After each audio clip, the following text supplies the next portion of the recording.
العالمين بسم الله والصلاة والسلام على سيد المرسلين وعلى آله وصحبه أجمعين أما بعد. وقال الله تبارك وتعالى في القرآن المجيد والفرقان الحميد: إن عدة الشهور عند الله 12 شهرا في كتاب الله يوم خلق السماوات والأرض منها 4 حرم. صدق الله العظيم. وقال النبي صلى الله عليه وسلم: أفضل الصيام بعد شهر رمضان شهر الله المحرم، أو كما قال عليه الصلاة والسلام. میرے محترم بزرگوں، عزیزوں، ساتھیوں اور پیارے بچوں، آج محرم الحرام کی 1 تاریخ ہے. کتنی تاریخ ہے؟ 1 تاریخ ہے.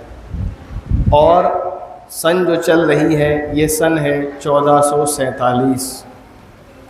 محرم الحرام کا مہینہ جہاں پر مسلمانوں کو نئے سال کی آمد کی نوید اور خوشخبری سناتا ہے، وہیں پر اس محرم کے مہینے کے اندر ہونے والے بہت سارے واقعات ہیں.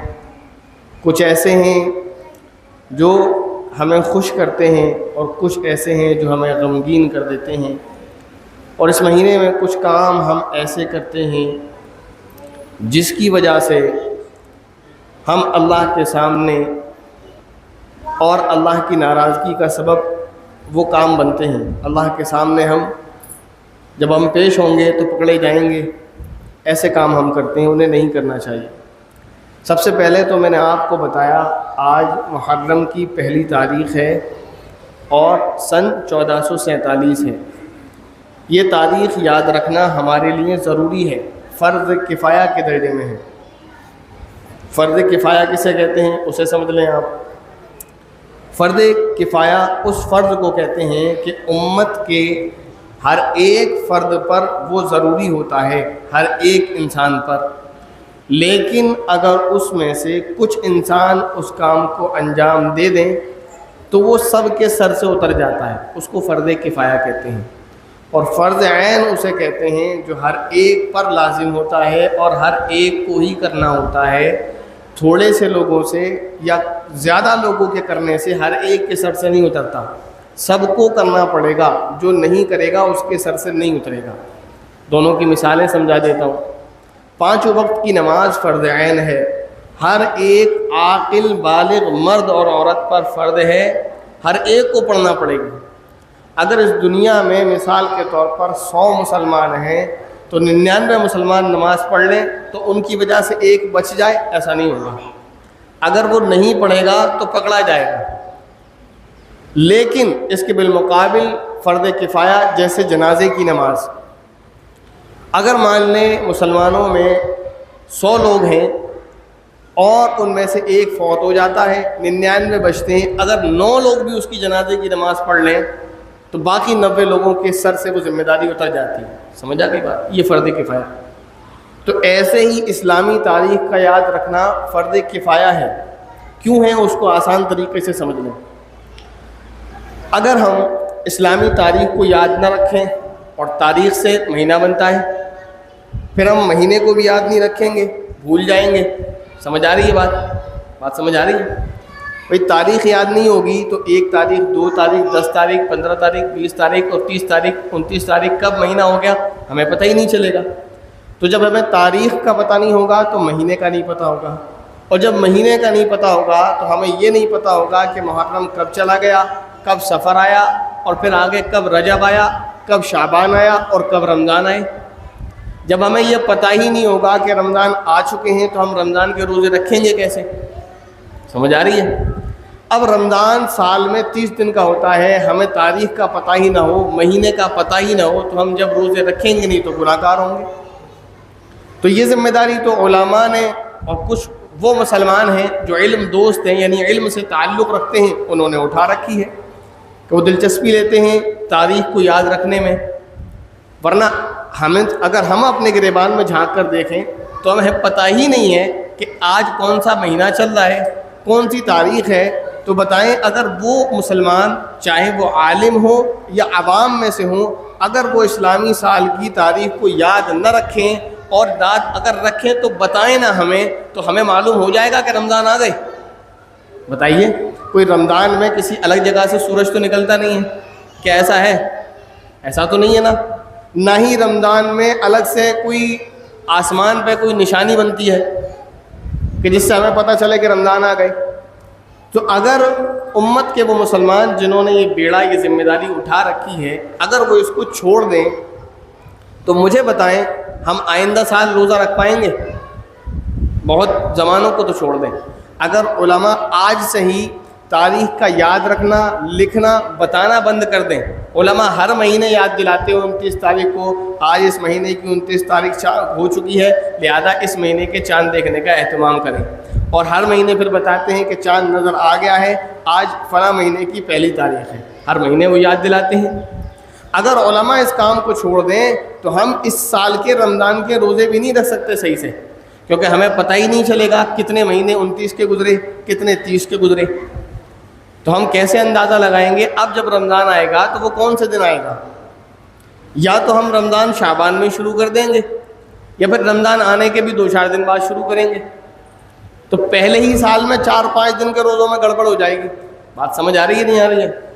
آ رہی ہے، ویسی گردیں ہلا دی، آ رہی ہے؟ ہاں، تو یہ ہماری ذمہ داری ہے کہ ہم اسلامی تاریخ کو یاد رکھیں۔ سمجھ آ رہی ہے بات؟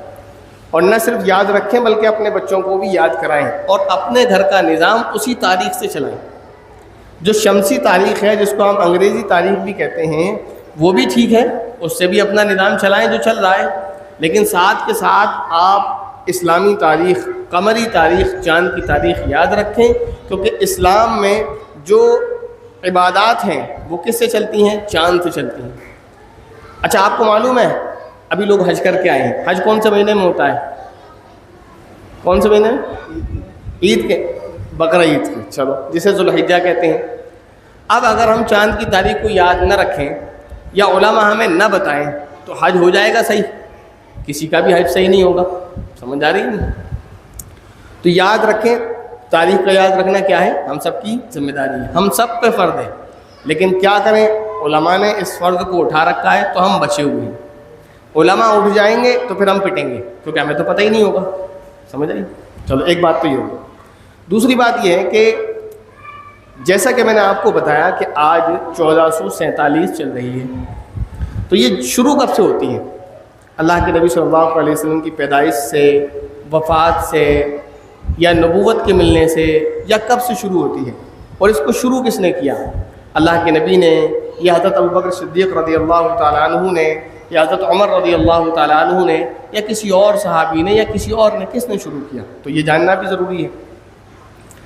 پہلے کے زمانے میں، اور حضرت ابوبکر صدیق رضی اللہ تعالیٰ عنہ بلکہ حضرت عمر رضی اللہ تعالیٰ عنہ کے دور تک اس چیز کی ضرورت نہیں محسوس کی گئی کہ کوئی تقویم اپنے لیے متعین کی جائے۔ پہلے لوگ جو بڑے بڑے واقعات ہوئے ہیں ان سے تاریخوں کا اندازہ کرتے تھے، مثلا عام الفیل کا واقعہ، یعنی ہاتھیوں والا واقعہ، اسی طرح جو جنگ ہوئی ہیں اس سے پہلے، ان جنگوں میں سے جیسے حرب الفجار ایک جنگ ہوئی ہے، اس سے لوگ تاریخوں کو یاد رکھتے تھے۔ لیکن حضرت عمر رضی اللہ تعالیٰ عنہ کے زمانے میں، کیونکہ اسلام عرب سے نکل کر باہری دنیا میں، عجم میں، پوری دنیا میں پھیلتا چلا جا رہا تھا، تو اب ضرورت محسوس ہوئی تھی کہ ایک تقویم متعین کی جائے۔ تو پھر صحابہ میں مشورے ہوئے کہ کہاں سے شروع کریں۔ مشوروں کے بعد حضرت عمر رضی اللہ تعالیٰ عنہ کے مشورے سے اور آخری فیصلے سے یہ بات طے پائی کہ ہم اپنی تقویم کی جو ابتدا کریں گے وہ اس دن سے کریں گے جس دن نبی پاک صلی اللہ علیہ وسلم مکۃ المکرمہ سے ہجرت فرما کر مدینہ المنورہ گئے تھے، اسی لیے اس کو سن ہجری کہتے ہیں۔ سمجھ آ گئی بات؟ یہاں سے شروع ہوئی۔ یہ حضرت عمر رضی اللہ تعالیٰ عنہ کے عظیم الشان کارناموں میں ایک بڑا کارنامہ ہے۔ حضرت عمر رضی اللہ تعالیٰ عنہ نے بہت بڑے بڑے کارنامے انجام دیے۔ آج یہ جو پولیس فورس کا نظام ہے، فوج کا نظام ہے، اور اسی طرح جیل کا نظام ہے، ڈاک کا نظام ہے، جو آگے چلتے چلتے چلتے اپڈیٹ ہوتے ہوتے فون کے شکل میں آ گیا۔ سمجھ رہے ہیں؟ یہ کیا ہے؟ یہ حضرت عمر رضی اللہ تعالیٰ عنہ کا دیا ہوا نظام ہے، اور بھی بہت سارے قاعدے قانون ہیں۔ بہرحال تو یہ وہ مہینہ ہے جو اسلامی سال کا پہلا مہینہ ہے۔ اس مہینے کے تعلق سے حدیث شریف میں فضیلتیں ملتی ہیں۔ اس مہینے کو اللہ کا مہینہ نبی پاک صلی اللہ علیہ وسلم نے قرار دیا کہ یہ اللہ کا مہینہ ہے۔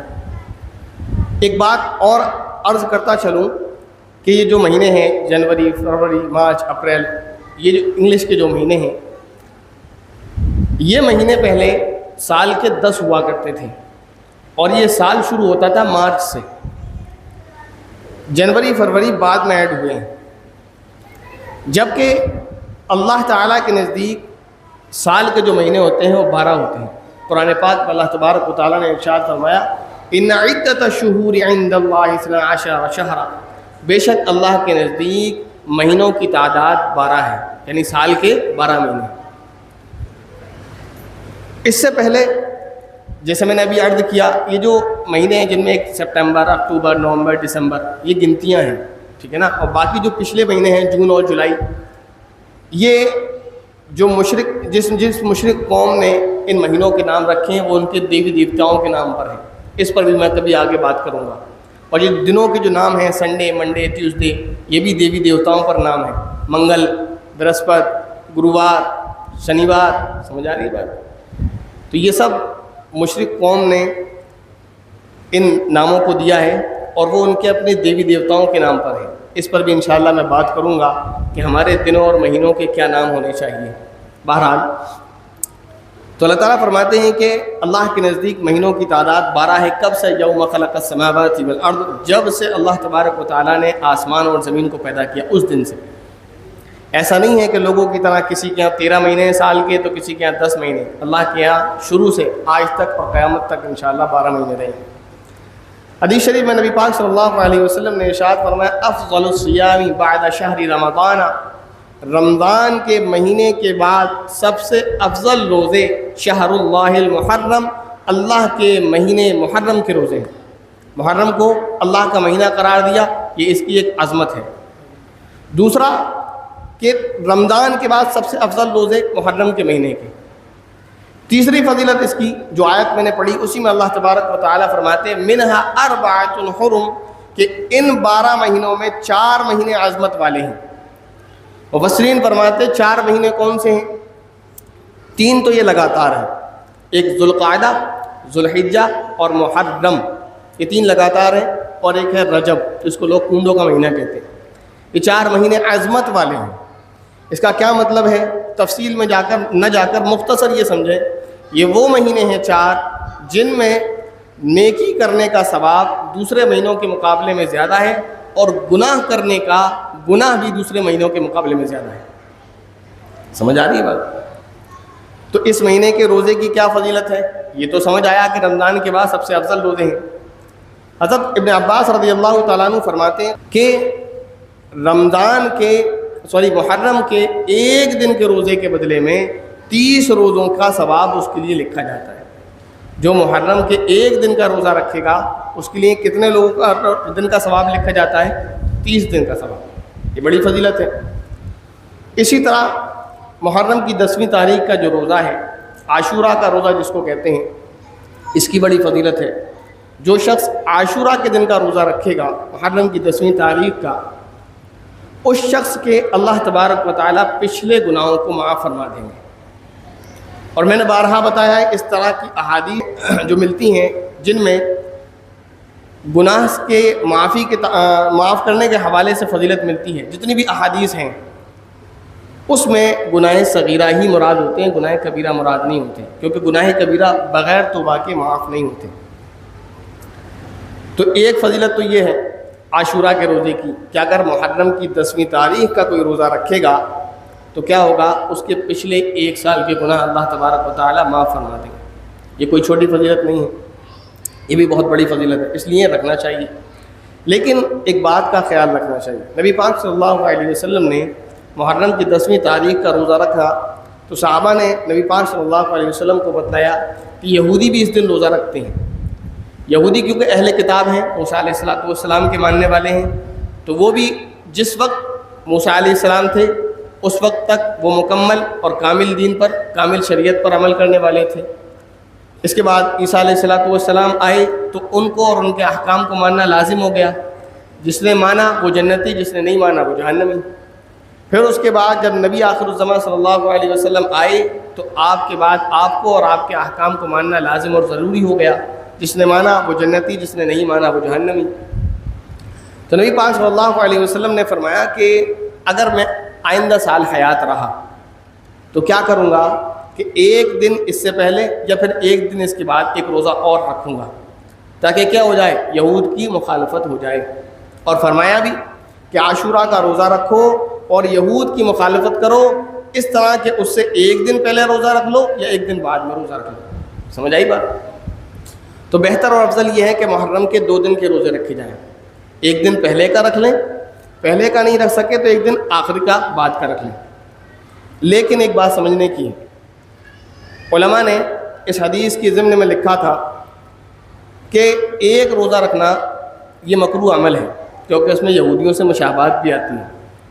ایک چیز اور سمجھ لیں، اللہ کے نبی صلی اللہ علیہ وسلم جب عبادت میں، نیکی کے کام میں یہودیوں کی مشابہت کو، کافروں کی مشابہت کو پسند نہیں فرما رہے ہیں، تو وہ کام جو عبادت نہ ہو اور ہم اس میں پورے طور پر انہی کو فالو کریں تو بتائیے کہ یہ کتنا برا ہمارا عمل ہے. سمجھ آ رہی ہے بات؟ عبادت میں بھی اللہ کے نبی صلی اللہ علیہ وسلم کو یہ چیز پسند نہیں ہے کہ یہودیوں کو، غیروں کو فالو کی، یعنی غیروں سے مشابہت آئے، فالو کرنا نہیں، ان سے مشابہت بھی آئے، یہ چیز بھی پسندیدہ نہیں. اور ہم کیا کر رہے ہیں؟ عبادت میں نہیں، فضول کاموں میں، بلکہ فضول کاموں میں نہیں، اس سے بڑھ کر اسلام کے خلاف غیروں کو فالو کر رہے ہیں. اسلام نے جو طور طریقے ہمیں زندگی گزارنے کے دیے ہیں اس کی طرف توجہ ہم نہیں دے رہے ہیں، غیروں سے ہم طریقہ زندگی کو سیکھ رہے ہیں کہ کس طرح زندگی گزاریں. بہرحال لیکن اب کیونکہ یہودیوں نے ان روزوں کو رکھنا چھوڑ دیا ہے، یہودی بھی اب اس مذہب پر رہے ہی نہیں، بد دین ہو چکے، بالکل اپنے ہی مذہب سے بیزار ہو گئے. تو علماء فرماتے ہیں کیونکہ اب وہ روزہ رکھتے نہیں ہیں تو اگر کوئی ایک روزہ بھی رکھ لے گا تو کوئی حرج اور کوئی گناہ کی بات نہیں ہے، کوئی برا عمل نہیں ہے، ایک بھی رکھ لے تو بھی کافی. تو یہ محرم میں وہ کام تھے جو کرنے کے میں نے آپ کو بتا دیے. ایک اور کام بھی ہے، وہ کیا؟ حدیث شریف میں ملتا ہے کہ اگر کوئی شخص عاشورہ کے دن اپنے اہل و عیال پر وسعت کرتا ہے، یعنی دل کھول کر خرچ کرتا ہے، کنجوسی نہیں کرتا. دل کھول کر خرچ کرنے کا ہرگز مطلب یہ نہیں ہوتا کہ فضول خرچی کرتا ہے، کہ جتنے پیسے ہیں آپ بازار جائیں ان سے سارا سامان کھانے پینے کا، کپڑے لتے سب لا کر دے دیں اور پھر اگلے دن خالی ہاتھ بیٹھ جائیں. تو اس کا مطلب یہ نہیں ہوتا. وسعت کرنے کا مطلب یہ ہے کہ کنجوسی سے کام نہ لیں، دل کھول کر خرچ کریں. روز دال کھاتے ہیں تو آج بکرا بنا لیں، مرغا بنا لیں، جو آپ کو اچھا لگتا ہے. سمجھ آ رہی ہے بات؟ اگر آلو سبزی کھاتے ہیں تو کچھ اور اچھا بنا لیں. اپنی وسعت کے اعتبار سے اس دن اچھا کریں، اپنے اہل و عیال پر وسعت کریں. تو کیا ہوگا نتیجے کے طور پر؟ اللہ تبارک و تعالیٰ اس کے اس عمل کی برکت سے پورے سال کے لیے انشاءاللہ اس کے دین کشادگی کا معاملہ فرما دیں. پورے سال اس کے گھر میں کشادگی اور برکت اور وسعت رہے گی. تو یہ کام کرنے کا ہے تو کریں گے انشاءاللہ. 10 تاریخ کو روزہ رکھیں، کوشش کریں کہ محرم کے ہر دن کا روزہ رکھیں. اگر ہر دن کا روزہ نہیں رکھ سکیں تو کم سے کم 2 دن کا روزہ رکھ لیں. 2 کا نہیں رکھ سکتے تو 1 دن کا روزہ رکھ لیں. اور اگر کوئی نہیں رکھے گا تو کوئی گناہ نہیں ہوگا، یہ بھی یاد رکھیں. لوگ یہ سمجھتے ہیں جو روزہ نہیں رکھتا اس کو تانے مارنے لگتے ہیں. اور عجیب حال یہ ہے کہ کبھی کوئی کسی کو رمضان کے روزہ رکھنے پر، نہ رکھنے پر تانا دیتا ہوا مجھے نظر نہیں آیا آج تک. رمضان میں یعنی کتنے روزہ نہیں رکھتے لیکن کوئی اسے تانا نہیں دیتا. جو محرم میں روزہ نہ رکھے لوگ اسے تانا دے رہے ہوتے ہیں، جو شعبان میں روزہ نہ رکھے اسے تانا دے رہے ہوتے ہیں. یعنی نفل روزے کے تو تانے دیے جاتے ہیں، اور جس روزے کے نہ رکھنے پر تانے دینا چاہیے اور اسے ذلیل کرنا چاہیے جب وہ روڈ پہ کھا رہا ہے تو اس پہ کوئی توجہ نہیں دیتا. ذلیل کرنے کا مطلب یہ نہیں کہ اس کی آپ رسوائی کریں، اسے مارے پیٹیں. یعنی اس کو آپ اس بات کا احساس دلائیں کہ جو کام تم کر رہے ہو رمضان میں کھا رہے ہو دن دہاڑے، یہ مسلمانوں والا کام نہیں ہے. کس کا کام ہے؟ یہ کافروں والا کام ہے. مسلمانوں کو یہ زیب نہیں دیتا. کوئی مسلمان ہو اور رمضان کا مبارک مہینہ ہو اور وہ کھا رہا ہو. سمجھ آ رہی بات؟ اب مختصر میں آگے کی طرف چلتا ہوں. یہ میں نے آپ کو فضیلت بتا دی. کچھ کام ایسے ہیں جیسے تعزیہ داری ہے، مہندی ہے، اور پتہ نہیں کیا ہے، ڈھول ہے، سبیلیں ہیں، حضرت حسین رضی اللہ تعالیٰ عنہ کے نام پر شربت لگایا جاتا ہے، ایک بوتل روح افزا میں 200 لیٹر کا ڈرام۔ ارے بھائی اتنی محبت، بس محبت اگر نبھانی ہے تو صحیح سے نبھاؤ، روح افزا کی بوتل لے کر آؤ، خالص دودھ لے کر آؤ، اور پھر میری دعوت کرو، تب تو میں سمجھوں۔ یہ تو مذاق کی بات ہے، سچی بات یہ ہے کہ یہ جو کام لوگ کر رہے ہیں یہ دین کے کام نہیں ہیں۔ لوگ یہ عقیدہ رکھتے ہیں کہ حضرت حسین رضی اللہ تعالیٰ عنہ پیاسے شہید ہوئے تھے، ہم کتنا اچھا کام کر رہے ہیں، اس خوشی میں ہم سب کو شربت پلا رہے ہیں، یہ اچھا کام ہے۔ بھائی اسی سے سوچو، حضرت حسین رضی اللہ تعالیٰ عنہ پیاسے شہید ہوئے تھے اور ہم شربت پی رہے ہیں، تو کہیں سے سمجھ آ رہا ہے؟ نہیں آ رہا ہے۔ اچھا جواب کیا دیتے ہیں کہ بھائی ان کے نام سے ہم ایصال ثواب کر رہے ہیں غریبوں کو پلا پلا کر، تو ایصال ثواب ہم تو جب کریں جب ہمیں کچھ خود ثواب ملے۔ فجر کی نماز ہم نے نہیں پڑھی اسی دن، باقی دنوں کو تو چھوڑ دیں، اسی دن فجر کی نماز ہم نے نہیں پڑھی ہوتی۔ جانے کتنے ایسے ہیں آپ دیکھ لیں، رات کو کھچڑا گھونٹ رہے ہوں گے، فجر کی اذان ہو رہی ہوگی کھچڑا ہی گھونٹ رہے ہوں گے۔ جوان آدمی ادھر بیٹھا ہوتا ہے، جوان عورت ادھر بیٹھی ہوتی ہے، لڑکیاں بیٹھی ہوتی ہیں اور کھچڑا گھونٹا جا رہا ہوتا ہے، یہ دین کا کام ہے۔ تو یہ خود انسان عقل کا استعمال کرے، یہ چیزیں بدعات اور خرافات ہیں، اور یہ میں نہیں کہتا۔ مولانا احمد رضا خان بریلوی اپنی کتاب فاضل فتاوی رضویہ میں جلد نمبر 24 صفحہ نمبر 500 اور 501 پر لکھتے ہیں کہ یہ جو آج کل تعزیے بنائے جاتے ہیں، اس کا بنانا ناجائز ہے، معصیت ہے، گناہ ہے، اور جس کو دیکھنا ہو وہ جب یہ ویڈیو اپلوڈ ہوگی اس پر اس کا اسکین پیج حوالے کے ساتھ لگے گا، آپ دیکھ لیجئے گا، ٹھیک ہے نا۔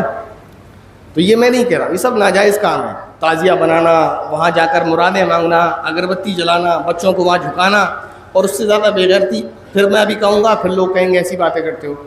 نوجوان لڑکے تعزیے دیکھنے جاتے ہیں، کتنے لوگ تعزیے دیکھنے جاتے ہیں بتانا ذرا؟ نہیں، تعزیے دیکھنے جو جاتے ہیں وہ تعزیے دیکھنے جاتے ہیں۔ سب کے سمجھ میں آ رہی ہے؟ میں نہیں کہہ رہا تو سب کے سمجھ میں رہی ہے، کوئی تعزیہ نہیں دیکھنے جاتا وہاں پر، جو تعزیے وہاں لگے ہوتے ہیں وہ تعزیہ آدمی دیکھ رہا ہوتا ہے۔ سب کے سمجھ میں آ رہی ہے میرے بغیر کہے، اچھی بات ہے۔ تو یہ گناہ نہیں ہے دین کے نام پر۔ بہن بیٹیوں کو اس دن روڈ پہ چھوڑا ہوا ہے آوارہ، تعزیے دیکھنے جا رہے ہیں، صاحب تعزیوں کے ساتھ جا رہے ہیں، اور تعزیوں کے پیچھے اور دوسرے تعزیے لگے۔ تو یہ کیا ہے؟ غیرتیں مر چکی ہیں۔ کیسے بھائی ہیں ہم، کیسے باپ ہیں ہم کہ بھائی تو رات بھر جاگ کے تعزیہ بناتا ہے، بہن اس کے پیچھے تعزیہ بن کے چل دیتی ہے۔ تھوڑی بہت شرم حیا ہمارے اندر باقی ہے یا نہیں ہے؟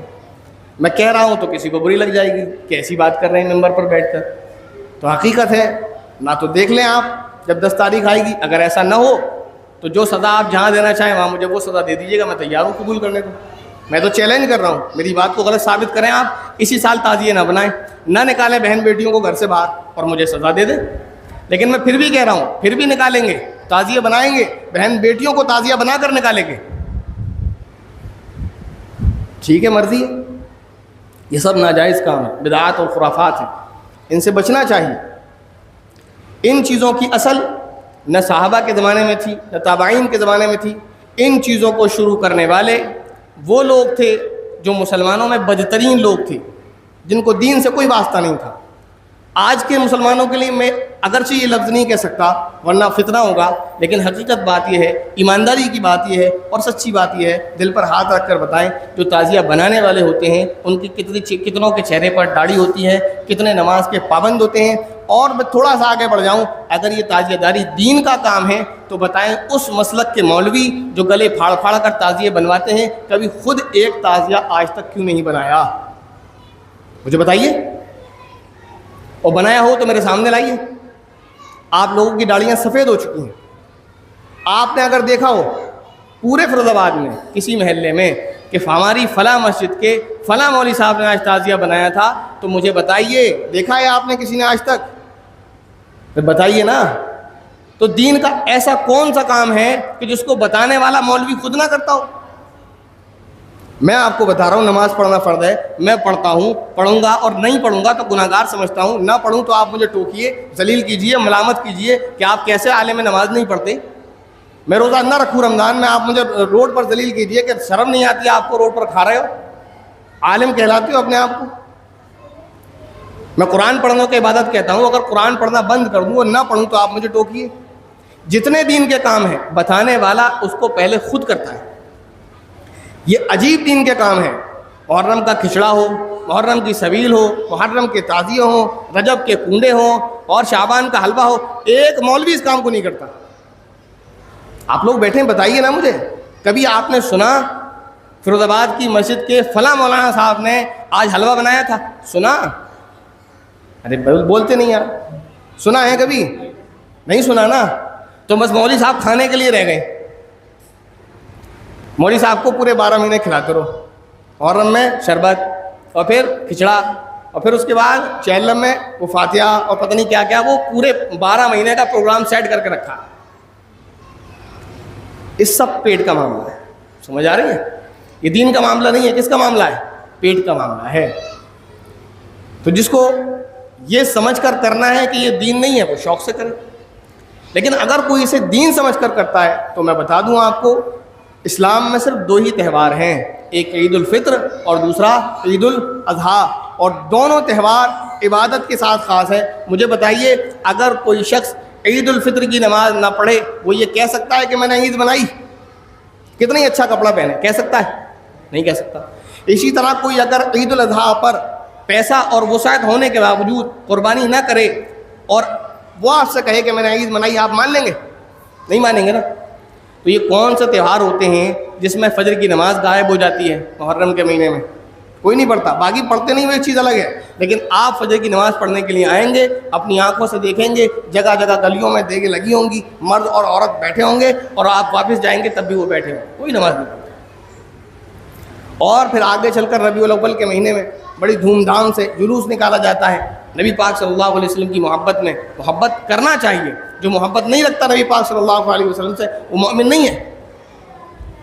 سمجھ آ رہی ہے؟ صاف کہہ رہا ہوں میں تو، جو نبی پاک صلی اللہ علیہ وسلم سے محبت نہیں رکھتا وہ مومن نہیں ہے۔ تو محبت اور چیز ہے، محبت کے نام پر خرافات کرنے کی اجازت نہیں دی جائے گی۔ وہاں آپ جلوس نکال رہے ہیں، اس میں بھی اب بے حیائیاں ہونے لگی ہیں، ابھی تک نہیں ہو رہی تھی، اس سے زیادہ ہونے لگی۔ اب باقاعدہ لڑکیاں، جوان لڑکیاں اس پروگرام میں حصہ لینے لگی، ویڈیوز موجود ہیں، آپ دیکھیں گے۔ کوئی حور بن کے نکل رہی ہوتی ہے، کوئی کچھ بن کے نکل رہی ہوتی ہے۔ آپ چاہیں تو یوٹیوب پر سرچ کر لیں 12 ربیع الاول جلوس اور آگے لکھ دیجیے گا حور۔ اگر ویڈیو نہ آئے تو آئندہ مجھے کبھی بھی مل لیں، آپ اثر میں مل لیں کہ مفتی صاحب ویڈیو نہیں آئی، آپ غلط کہہ رہے تھے، میں دکھا دوں گا آپ کو۔ جوان لڑکی ہے، 12-13 سال کی بچی نہیں، اور وہ ایک مجمع میں وہ ایک گاڑی پر بیٹھی ہوئی ہے، صاحب یہ کیا ہے؟ حور ہے۔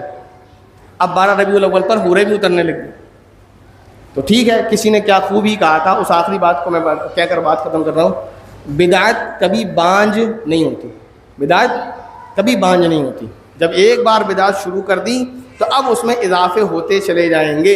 اس کی میں ایک آخری مثال دے کر بات ختم کروں کہ جب ہم گناہ شروع کرتے ہیں تو جب تک ہم اس میں آگے بڑھتے نہ جائیں مزہ نہیں آتا۔ سمجھ آ رہی ہے؟ آج اگر میں کوئی چھوٹا گناہ کر رہا ہوں، کل اس سے زیادہ کروں گا، ورنہ اسی پہ بس نہیں کر سکتا، مزہ نہیں آئے گا۔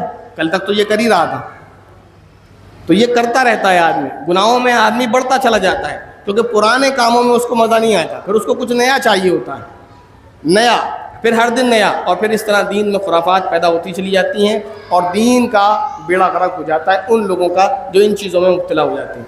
اسلام کا تو کچھ نہیں بگڑتا، انہوں نے جو دین اپنے سمجھ رکھا ہے وہ دین اپنا برباد کر لیتے ہیں۔ بہرحال کہنے کو تو بہت کچھ تھا، انشاءاللہ آگے جو میں بیان کیا جائے گا۔ آج کا جو دن ہے 1 محرم الحرام، یہ خلیفہ دوم سسر رسول داماد علی حضرت سیدنا عمر بن خطاب رضی اللہ تعالیٰ عنہ کی شہادت کا دن بھی ہے۔ اس کا کوئی ذکر نہیں کرتا، ذکر کیا جاتا ہے تو اگر حضرت حسین رضی اللہ تعالیٰ عنہ کی شہادت کا کرنا چاہیے، لیکن اگر حضرت حسین رضی اللہ تعالیٰ عنہ ہمارے ہیں تو حضرت سیدنا عمر بن خطاب رضی اللہ تعالیٰ عنہ بھی ہمارے ہیں۔